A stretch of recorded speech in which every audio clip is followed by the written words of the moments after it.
Favourite loadouts. A few of you have asked for this, and I'm about to deliver. So, let's get straight into it. I'm going to start with the Scout. So, the Scout, I've got an incredibly boring loadout. Yep, it's completely stock, as you can see. But, it's got some nice reskins in it, I think. For my scattergun, I use a strange Rustbot Killer Scattergun Mark 1. This is the first strange scattergun I ever got, so I've just always used this scattergun, and it's never really failed me. I pretty much only ever really use the stock scattergun. I'm not a fan of the Force of Nature or the Soda Popper, or anything else really. Stock has always been the way to go for me. For my secondary, I like to have a pistol on me. Pistols just give you that extra range. They can be handy assets if you're taking out sentries, or you just need to finish an enemy off after you've run out of ammo. And for the melee weapon, you can't really go wrong with stock. I just generally stick with stock, mainly because I have a specialised killstreak Bat Saber, which, as we all know, is the greatest reskin of all time. But I just like stock. None of the other weapons really appeal to me too much. I just love stock, really. Sometimes I'll swap it out for the ham shank, but usually I'll just stick with the Bat Saber because it looks awesome. Now, let's move on to the Soldier. So, for his primary weapon, you can't go wrong with the airstrike. This weapon is fantastic, I love this weapon.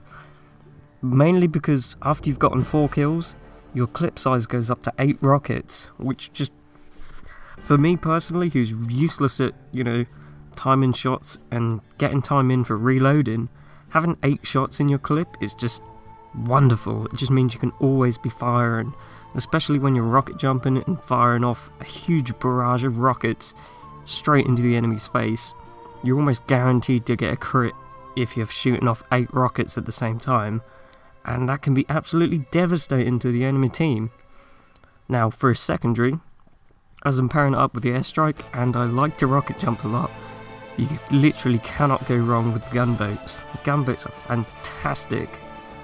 Although it means you don't have a shotgun or any other thing to kind of attack with or increase your damage or anything, like the banners or anything, the gunboats just mean you take less damage on rocket jumping. So if you've gone down to low health, you can rocket jump out, get back into safety without killing yourself.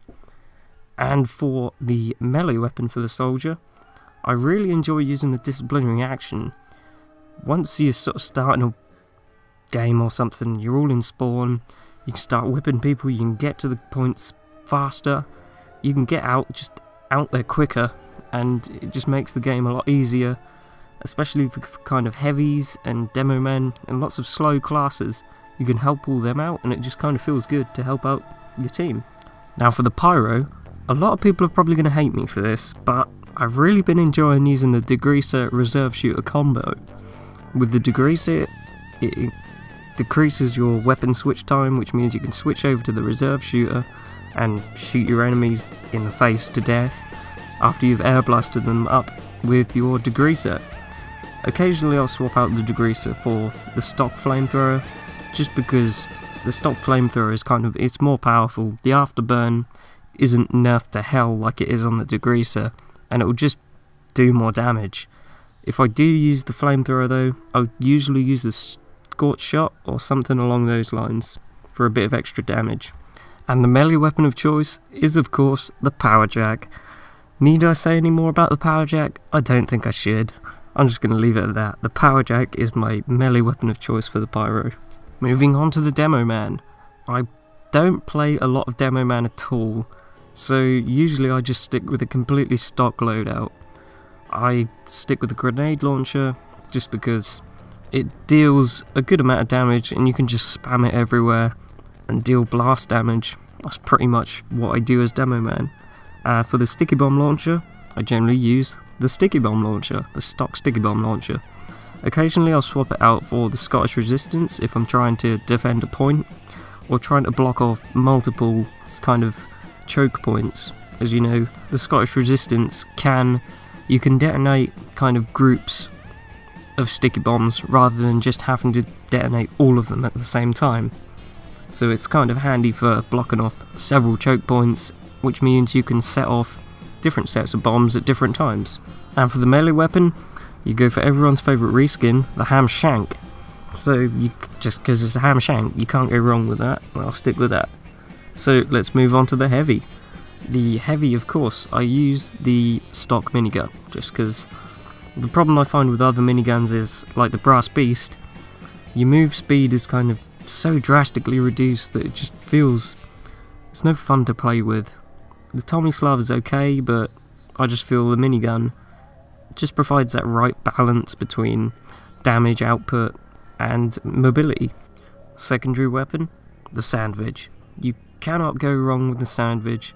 This is the best kind of food product the heavy has in his arsenal, really. It's just so handy if you haven't got a medic around. I mean, the heavy, being the bullet whore he is just always kind of losing health. So having a weapon that can actually regain your health and regain all of your health is incredibly handy. And for his melee weapon, I generally use the Gloves of Running Urgently, just because it can get you to the front quickly, and it just gets you about quicker, making heavy more fun, you know? Making the slower classes faster, making their mobility more, just, to me, it makes the classes a lot more fun to play, and just lets you get into the action quicker. Now, the Engineer. Although not one of my most played classes, I'm still aware of how an Engineer can work, and how fun he can be in a pub or any other situation. So the main weapons I'll use is the Rescue Ranger, the Wrangler, the Stock Wrench, and of course the PDA. The Rescue Ranger just means you can get any of your buildings to any position you like, whenever you want. It means you can rescue your buildings when you're far away, and it means you don't have to be turtling behind your sentries the whole time, just smacking off with your wrench, you know? It allows the Engineer more mobility, like I said earlier. Any weapon which gives a class more mobility just makes the class more fun to play. Now the Wrangler just basically gives your sentry more range, as if your sentry needed any more range. Yeah, the Wrangler just basically means you can hit those targets that are just too far away, and you can get rid of that soldier that's firing off at your sentry just out of his range, so you can get rid of anything like that. And it's also good for taking out camping snipers and stuff like that. And the Stock Wrench is just an all-round good wrench. You literally cannot go wrong with it. Since the Jag's nerf after Tough Break, the stock has kind of become the king again, as it were. I've got a video on this if you want to check it out, but you know, the Jag is less viable than it used to be, essentially. So I just prefer to use the stock overall now, unless I need to get buildings up quickly, in which case I'll use the Jag. But the stock to me is the overall best wrench, and I probably don't need to say anything about the PDA. It's a PDA, and that's the one I use. Moving on to the medic, my favourite loadout to use would be the Blutsauger, the Crit Screed, and the Ubersaw. Now the Blutsauger is for every situation. There's literally no reason to use a syringe gun with this gun about. This gun can save your life in a pinch. If there's any enemy, just spray him with some needles and you've got all your health back. This weapon is excellent for kind of attacking. If you're pushing the cart and there's a lot of enemies about, the Blutsauger can save your life more than once, and it's just there as kind of a backup if you lose your heavy or something. Basically, it kind of retains some of the firepower that the medic has, which you'll completely lose if you use the Crusader's crossbow. And of course, if you've got no team to back you up, you're kind of screwed if you're just stuck with the Crusader's crossbow. So I stick with the Blutsauger most times. Now the Crit Screed is just an excellent weapon. I just love using it. The Ubercharge rate on this weapon is pretty quick, so you can build your Ubercharges quick. That's one thing I find about the stock medigun is the Ubercharge is just too slow to build up. It just takes too much time, and it's just no. But the Crit Screed is excellent, and once you've got your Ubercharge a soldier or even a heavy, and you can completely wipe out the enemy team. It's a glorious moment. Occasionally I'll swap it out for the quick fix, but you know, the medigun is kind of completely situational thing. If you're in a pinch, use the quick fix. If there's a lot of enemies about you need to dispatch, use the Crit Screed. If there's a sentry you're trying to get at, use the stock medigun. You know, the medigun is the most situational weapon there is in the game, really. But, you know, you just have to take your bearings and find out which is best. But the majority of times, you'll probably see me with the Kritzkrieg, just so I can destroy the enemy team. And the melee weapon for medic, for most people, is going to be the Ubersaw. That plus 25% when you hit someone is just, oh my god, it's glorious. It saves so much time. The Ubersaw, as a medic, you shouldn't really be using your melee much. You should be using the medigun like 90% of the time. But that moment you do come up against like a demo knight or someone who's trying to hit you in the face, pull out your Ubersaw. If you manage to hit him 4 times, that's an Uber charge. And if you're a medic, you've probably already got Uber charge stored up. So really, most of the time, 3 hits and you're Ubered. So the Ubersaw just speeds up playing medic and speeds up getting your Uber charges. And it goes back to the whole speed of playing thing with the mobility. It just speeds up playing medic, and that just in turn makes it a lot more fun. I love to use the Ubersaw. I love to see the look on the enemy's faces when I've slapped him with my Ubersaw and then suddenly pull out an Uber charge and get the hell out of there. Now moving on to the sniper. The sniper is also quite a boring loadout, really. It's completely stock again. So for the sniper rifle, I like to use the sniper rifle. You know, sometimes I'll change it out for the Bizarre Bargain or something like that. But usually, I just like to use the sniper rifle. It's a good solid rifle. For a long while I had a specialised killstreak AWP hand, but I got rid of that not too long ago.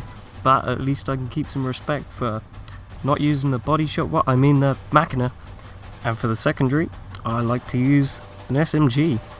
So a lot of people think the SMG is kind of a weak, pretty useless weapon, to be honest, but the SMG is kind of better than you might think it is. So long as you can land your shots, this weapon will output a decent amount of damage, and it can be, you know, the deciding factor between living and dying. If you just put it this way, say you're stuck with some Durati, you've already thrown it, and there's an enemy coming at you with a rocket launcher or the grenade launcher or anything like that, and they're not in melee range, what are you going to do? You can fire some pot shots off with your sniper rifle, sure, but you're going to want to finish him off with something, so I like to have the SMG by my side. Kind of for the same reason that you'd like to use the pistol, just for some kind of backup firepower when you're kind of in a sticky situation, I suppose. And for the melee weapon, I'm just going to put the ham shank in there again because it's the ham shank and it's a fantastic weapon. It's excellent. So yeah, that's my reasoning behind that. Now, moving on to the final class, the Spy. I have quite a few loadouts for this guy, so it took me a while to kind of whittle it down to a single loadout. But this is what I've come up with. The Ambassador, the Spicicle, Stock Sapper, and the Dead Ringer. Now I've done a video before on the Ambassador and the Dead Ringer, so I won't go into those too much. But the Spicicle is a weapon I've only recently kind of gotten into. I've started using this weapon and I found that it's excellent. Especially for dealing with pyros. Once a pyro sets you on fire, just whip the Spicicle out and you're home free. You just get the hell out of there. And of course, couple that with the Dead Ringer, and you can use that to get rid of Afterburn as well. So you can speed away with your Dead Ringer, and you just get out of a lot of sticky situations. I think this set is kind of called the Survivalist for a reason. You can get out of pretty much anything with this thing, so long as you've got a Spicicle or your Dead Ringer kind of ready to go. Now the Ambassador, as I've said in my previous video, is just a fantastic weapon, but I'll leave a link to that in the description if you want to go check that out. And that kind of brings us to the end of my loadout video. I hope you enjoyed the video. It was quite a long-winded one. I think this is the longest one I've done so far, but hopefully it's been informative. Maybe you'll take some on board, maybe you'll take, you know, some of my loadouts on board, you know. This was just a look at some of my favourite loadouts that I use for each of the classes. I hope you enjoyed the video, guys. If you liked, don't forget to leave a like and subscribe for more TF2 videos like this. See you in the next one. Ta-ra.